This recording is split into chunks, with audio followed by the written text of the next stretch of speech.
Hello and welcome to Unity Voices podcast. Today I have an amazing guest, Maria Springis. She is a British-Ukrainian filmmaker and director of Why Us documentary. Hello, Maria, and thank you for joining me today. Welcome to Unity Voices. Hello, Olga. Thank you for your invitation for Unity Voices podcast. I'm glad to be here today. Could you please tell me about your documentary Why Us, what it is about, and what is the mission of this project? Why Us? It's a documentary about the war in Ukraine and how the war impact for the kids, especially for the kids. It's three different stories which is linked between each other. And the main mission of this documentary is just to show people around the world that we are all connected. And especially about the kids. The kids, there's no stranger kids. They're all kids. We should protect our kids because kids, it's our future. This is like what we're trying to show people because when you can listen a lot of stories, different stories about Ukrainians, about their stories, but when you can see it and you can see stories and like to feel it and to feel these emotions, I think it's like much harder to understand. Yes, and this documentary starts with a question, what is war for you? And there are different examples, but your documentary actually shows what is war for Ukraine and Ukrainian children. And the question, why us, is, I keep asking this question myself every day, why us, why Ukrainian nation should suffer from Russia like for centuries. And in your documentary, this question is asked by children affected by war in Ukraine. So I really appreciate your effort and doing this. And I think it's very powerful tool. I remember you shared a picture on Instagram with your equipment in the form of a weapon. So for you, it's like your tool to fight back. Yes, as a filmmaker, a camera, it's my weapon, which I can protect my country. This is like what I can do for my country, trying to use camera to show what's really is going on in Ukraine. And I think it's just like a small, small part what I can do for my country, but we still, we still every people, all of us should do like a small, steps towards to our victory. Just all together we can win this war. Yes, And because unity is especially our superpower. yes, exactly. And as I always saying about the documentary about us, it's not a entertainment film documentary. It's about real stories, real lives, real emotions. And I want Ukraine use this documentary to show to show what's in reality in Ukraine, because me as a person who is living in the UK, I can see by myself that people here doesn't understand what's going on in Ukraine. That's why like, the mission of this document is just to reveal the truth, which like hidden underneath of this like a big iceberg. And I think we can. It's really hard to, I would say, to promote it because people. It's not very popular. Yes, it's not really popular. That's why I'm trying to pursue people, to use every single moment, every single event, every single um everyone just to say, look, you have to watch it because otherwise you cannot understand completely what's going on in Ukraine.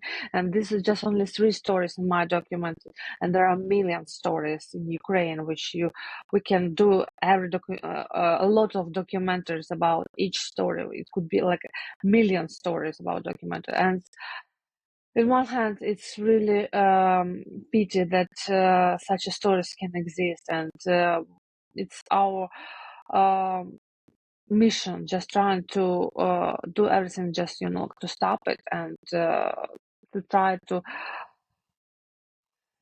focus on other content. But at this moment we couldn't do because it's not 3 years but 2.5, we're still here, A we're still here. full-scale invasion, but 10 years of Yes, yeah, 10 years in 10 total. years. And war in Ukraine is not on frontline media anymore. And being displaced Ukrainian myself, people keep asking me, is there still war in Ukraine? And I'm really offended by this question every time. It triggers me a lot. And this documentary is a good reminder for the rest of the world that it is still ongoing war, and it shows the impact, the casualties, the consequences of the war, specifically on Ukrainian children. From your documentary, it says that over 4 million children would have to have support after the war, and around 7 million children have this impact of the war in Ukraine. And it's really heartbreaking. For me, it was really emotional because it combines 3 different stories of a mother who lost her child at the beginning of full-scale invasion, sharing the story of displaced family who lost their house and they're separated. So children are separated with their father because of the war, and the family, Ukrainian family living in UK, but also affected by the war in Ukraine. So thank you for using this powerful tool to touch people's heart. And Thank you. Yes, it's very important. Like it was, especially here, even when the war started, and British people, they opened their doors, literally opened their doors in their home yes, I and invite, know, yes, I have this experience invi myself. and invite Ukrainians to live with them. And after a while, we started to hear a lot of stories from British people saying, so we do not understand these Ukrainians. They act something weird or strange. And They're too I emotional. Yes, and I'm trying to explain in my documentary, there are a lot of behind, like the scenes, I would say, why Ukrainians are Unseen so, battles. yes, yes, especially when Ukrainians were from the beginning of the war, it had, the war still had a big effect of them for mental health. And sometimes even Ukrainians in Ukraine who live still there, they do not understand why the war has impact for them, and it's really scary because it still has. Because me as a person who is living outside of Ukraine, and when I come to Ukraine, but even when I came to Ukraine first time when the full-scale war started, it was a different Ukraine. It was a different people, and they act differently and their thoughts. And I couldn't blame them because the war is still there. And every morning you wake up with the sirens, and it's really difficult. You cannot, like imagine it, and you cannot, to just come.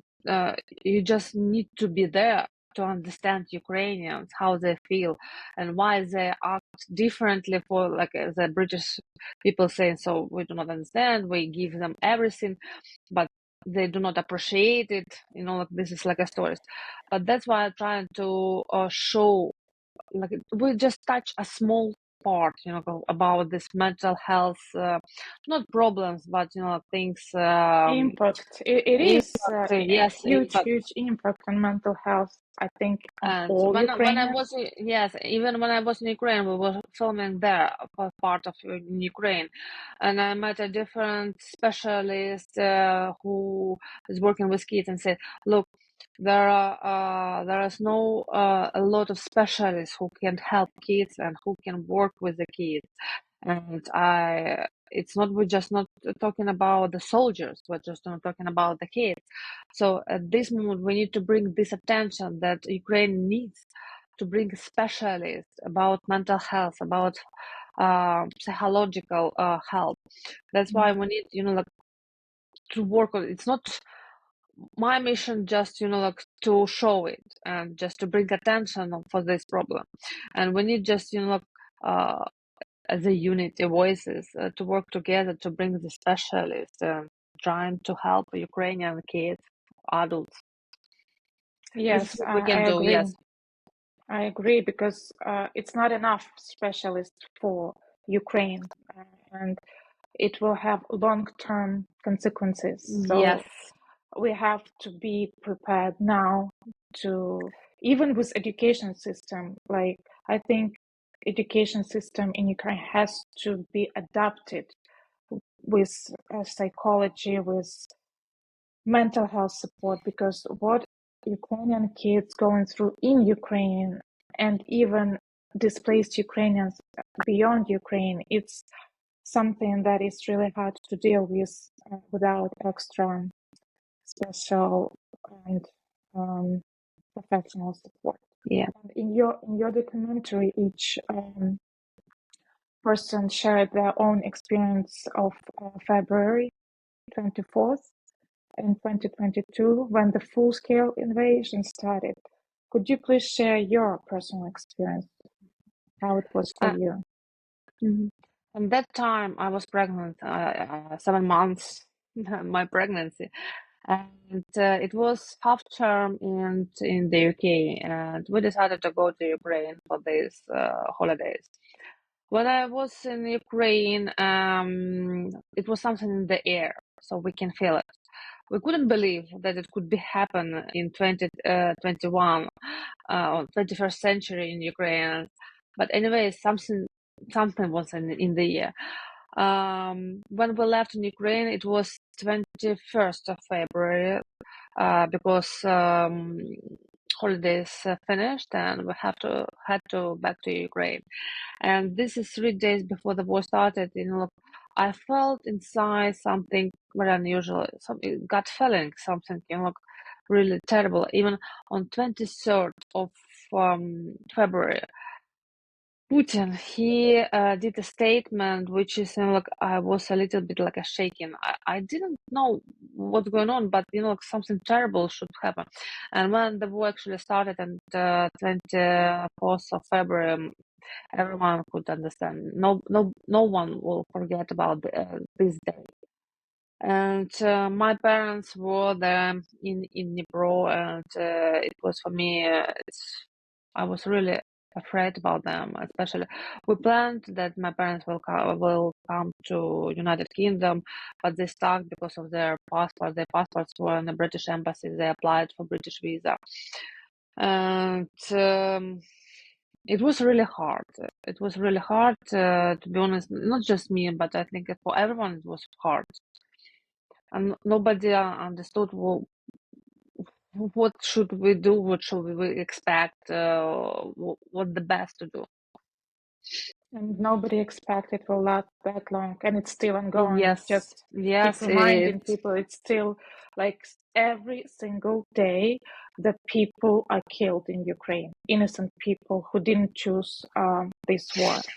And for me, I felt the same. I was in Kiev back then, and it's like, yeah, it was something in there. So, but I refuse to believe that it actually will happen. I refuse to be prepared to pack anything. Even my daughter was insisting to start packing something, and I said, no, it's not happening. It can't be possible, because if he will do it, if they will invade Ukraine, the World War III will start. And I believe it is. It started. It's just not everyone calls it that way. Just they call it war in Ukraine, but it's not war in Ukraine. It's a Russian full-scale aggression against Ukraine, and I think it's important to remember and use the correct definition of what is happening in the world. So please remember and support Ukraine wherever you can. And Maria, I know you were in Toronto Film Festival. Please share your experience there and in what nominations Why Art documentary was. It was for me a pleasure to be nominated in 4 categories. YAS were nominated in 4 categories: Best Documentary, Best Social Issues Film, Best Female Director, and Best International Documentary. 4 nominations. And I didn't know if I have to go to Toronto because of different things. But then I just like, as you said to me, like, you have to go. So, I okay, yes. remember you were asking, like, should I go? Should I stay? I So I said, go, you definitely have to go to raise awareness. yes. I remember your message, and that's why I decided to go. And I was happy that I went to Toronto, and I had a chance to be on the screening via us, just to try to tell again about the war in Ukraine, try to again to say about the kids, about remind me. It's not enough just one time to talk about. We have to, especially for me, I have to talk about this all the time, just trying to pursue people to help Ukraine. Otherwise people just, oh, Ukraine, okay, yes. But no, we will have to remind, and especially here. And to be honest, I'm really glad that the Why Us documentary were in nomination, the best social Impact or issues. issues film. This is like a really important. And to be honest, Because it is basically, it is what it yes. is. And I saw other documentary which were nominated in the same category, and I'm really proud to won this award. And this is like a win, not just me as a director. It's win not just for team as a bias. It's a win, like a small win for Ukraine, and especially I had a chance to speak about the Ukrainians, speak about the war, speak about that we need to talk about more and more, bring attention, bring help to Ukraine. And this is what I did in Toronto, and hopefully it will have impact, good Yes, impact. and at the same time, I should mention it. I don't want to spend too much time for that, but at the same time, there was screenings of about ordinary Russians at war.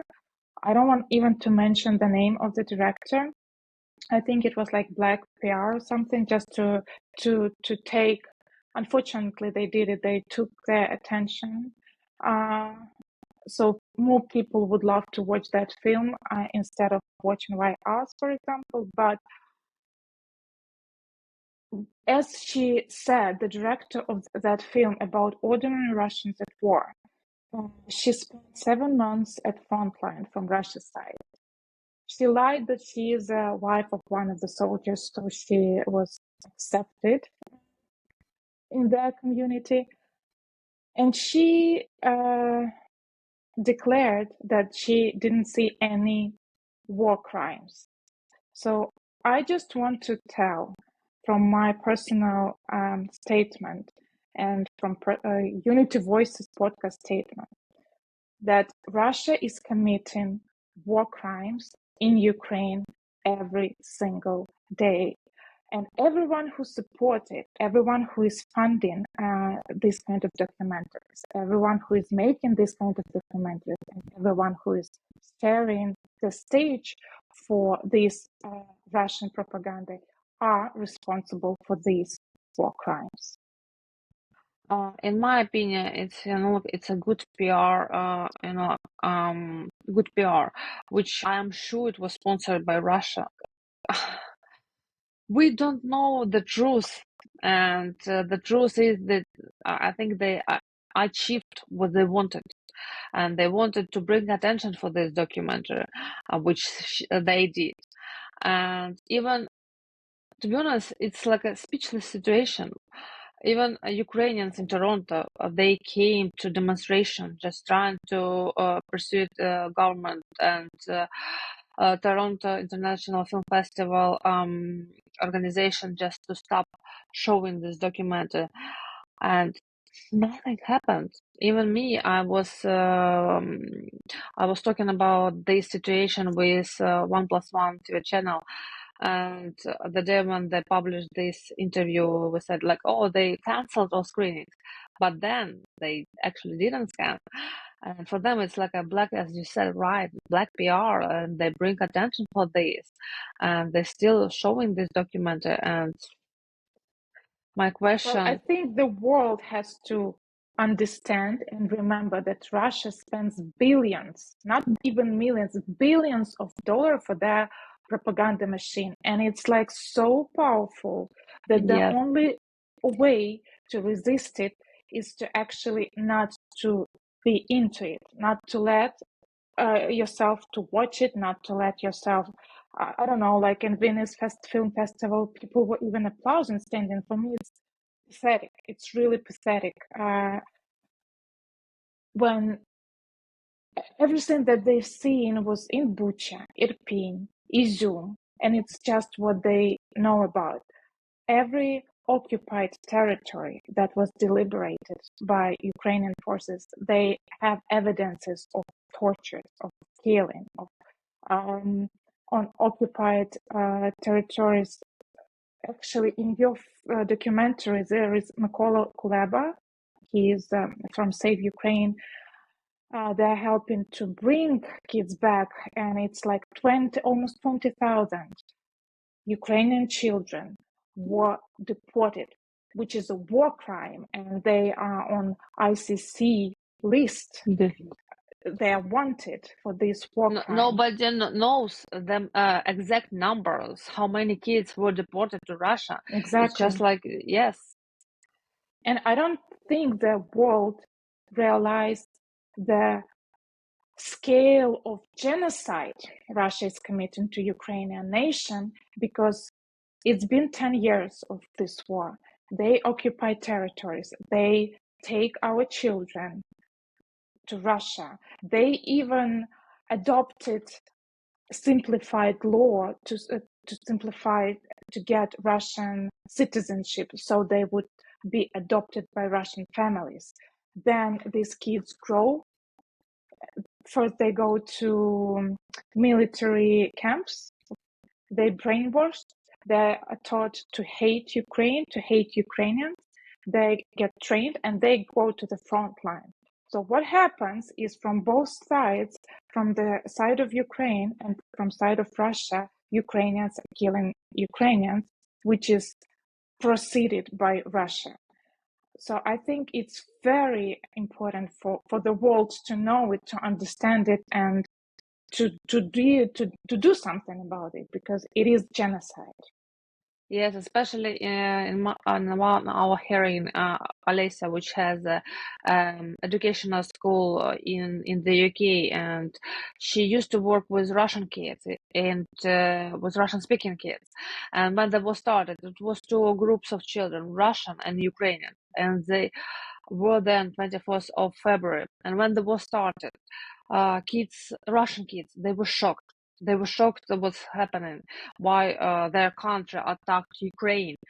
And to be honest, Alessia told me, and when I was there, they talked about it a lot and said that these kids were crying, saying, "We are so sorry and we're so ashamed about this country, about our country, what Russia But did."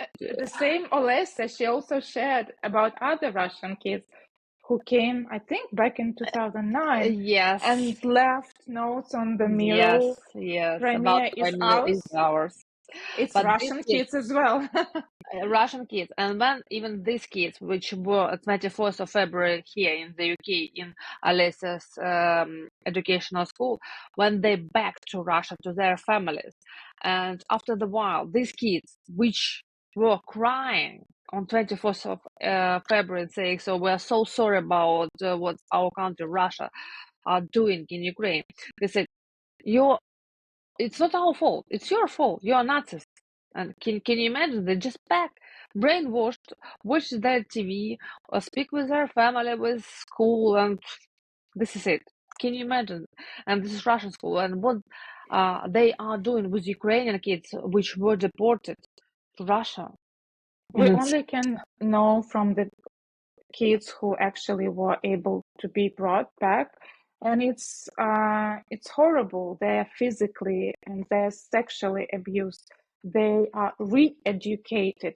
They are forced to write thank you letters to the Russian soldiers. soldiers. They are forced to sing Russian anthem. They are like punished if they say Slava Ukraini, Героям Slava. They are punished if they want to sing Ukrainian anthem. They are, I don't know, and occupied territories from people who were blessed to live. They say everyone who tries to support Ukraine or to keep speaking Ukrainian, they just disappear. These people just disappear. And all of these are war crimes committed by ordinary Russian soldiers. Yes, this is a shame. To be honest, I don't have words to explain, but what we can do, we just, keep fighting every single day, just trying to do what we do. And another hand, I think as a filmmaker, we have to think about another strategy, how we can bring attention to our country. And I think it will be good not just there are a lot of documentaries like by us. There we do like Ukrainians do a lot of documentaries right now about the war in Ukraine. But I think now it's time to show other side of Ukraine. Even during the war, Ukrainians do a lot of great things, especially in sport. Like Olha Harlan, Alexander Osip, they do amazing stuff with Eurovision. So I think we should look to concentrate on these stories, trying to show people, you see, even war is here in Ukraine, but we're still winning. We're still fighting from other side. And I think it's deserve to bring another attention from different perspective to Ukraine. What would you recommend to watch, or maybe what book to read from this perspective to understand Ukraine and Ukrainians better? Not just from perspective of war, but from perspective as a nation. As a nation, I wouldn't recommend any book because I'm not a really, to be honest, fan of the book. But what we are doing right now, and we're trying to launch another project between Ukrainian kids and British kids. This idea came up for me after we completed Why Us, and my idea is to connect Ukrainian kids with the British kids, and it's called like a pen pal friends, and Amazing. it's very common for British kids, not British, even like a French, other European kids, and they're connected to other kids from different countries. And this is not just like you can find friends from different countries, and especially with our project, we're trying to bring to first of all, for Ukrainian kids, it will be a great thing then when they can switch their mind. It's like a mental health vacation for them, I would say. Yeah, while we're waiting specialists from outside of Ukraine, we can do like a small steps. We're just trying to switch their mind and Every to little helps. yes, and for them it's great to connect with the kids in the UK, and especially how to learn different culture. And we did a pilot letter exchange already, and it's such a pleasure to watch how kids, they open these letters, read what they write, and these pictures, and they're trying to understand the culture. And this is like important. What we can trying to bring this, to connect Ukrainian kids. Now we start with the British kids, but potentially we can, connect with all kids around the world, and it will be nice, I think. And when the I book, think it's a unity. It's like unity in progress. yes, and especially it's like old school, but it works. It works. When we decided to start with this idea. It's like, oh, it's with these iPhones, internet connection, it's not gonna work, but it's work. kids like, like this is like old school handwriting letters, to put in an envelope and to receive it. It's really when you see these kids, their eyes when they open it and trying to figure out read this text, it's unique. That I would say, how to learn about Ukrainian. Just start to find a friend in Ukraine, and then you will start to understand Ukrainian culture a little bit more. And That's then, true. yes, and the best thing, just with your friends, Ukrainian friends, come to Ukraine and to see, like how is beautiful Ukraine, especially to understand Ukraine. It's like a part of European community, I would say, and this is like what I tried to show in the documentary. On the beginning, I tried to compare London and Kiev and show that there is no difference. We are the same, like European country, and we before the war started, we had such a We had um, our l- lives, we happy had a lives. happy land, Yeah. wonderful lives, everything. Even now, the people they forced to leave their homes and just to go to Europe, but they didn't understand why Ukrainians they didn't want to go, but they didn't want to leave their houses, and this is it. And uh, that's why I'm trying to show this, like, we're a powerful country and we're a powerful nation. Sad statistic I saw just today, and I think it's important to emphasize it, that 22% of homeless people in Ukraine are displaced Ukrainians within Ukraine. So it's just for everyone who supports displaced Ukrainians beyond Ukraine. You should understand that there's still so many Ukrainians who need this help and support because of ongoing war and consequences of war. And I really appreciate your Unity project. I love it. Thank you for sharing it. And do you have a quote that inspires you, encourages you, or you would like to share to encourage or inspire someone else? My quote is very simple, but it's so powerful. Everything is possible. You just need to believe in your inside feelings, inside your power, and all of us, we are very powerful. Just everything is possible. Just know it, and this is it. And what is your superpower? Keep going forward. This is like sometimes it could be very hard to me to keep going forward. And now, like in my head, as I understand, so I don't have any time to waste. So I have to go. I have to go forward. Every little step, but step forward. This is it. One step at a time. Yes, tiny steps forward, just forward. Don't stop. Don't stop. This is like, even every little help helps. This every little step can Makes a bring you. difference. Yes, yes, for sure. Maria, thank you so much for joining me today and sharing your experience, your project. I really want to thank you from the bottom of my heart for everything that you do and to wish you a good luck.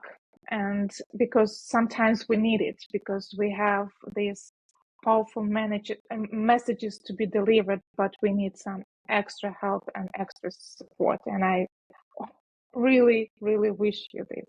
And this is Unity Voices podcast, and unity is our superpower. Thank you for joining us today. Please stay tuned. Please subscribe on our social media, and please share these stories, because Unity Voices is the place where you can discover Ukraine through stories of Ukrainian people. Thank you. Thank you, Olga.